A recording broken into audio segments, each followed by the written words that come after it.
Balancing the temper. Today, I just wanted to speak about balancing the temper. Actually, being reasonable in thinking is the only way to balance the temper. A pleasing and reputed personality becomes awkward when behaves with short temper. We heard lot of stories about the damage caused by imbalanced temper, either by nature or by provocation. Most of the time we lose ourselves in anger. This should be checked to lead a peaceful life. Actually, violence is not the answer for violence. Our leaders followed non-violence and achieved their goals. Once you control the temper, the words spoken will also have a control. No matter whether you feed your anger or not, it is the duty of every human to behave like a human.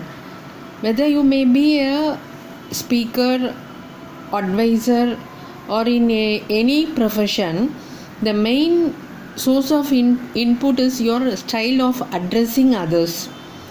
One soft and caring speech will bring tremendous changes around us. On the other hand, the most disgusting action is the word spit in anger, which is unbearable, unrevertible, unwanted, meaningless, never be appreciable, whatever may be your position in the society. So please cultivate your children's or the students, both parents and teachers, a request kept before you to train and mold the kids with all good qualities and teach them certain ways to balance the temper.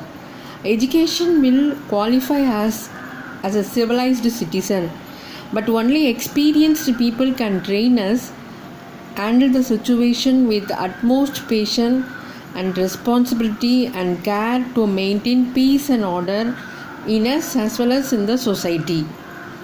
Dear children, again my pointer is towards the youth, who can bring expectation and assurance by challenging the world from the demon with a sense of humor and sober. Thank you.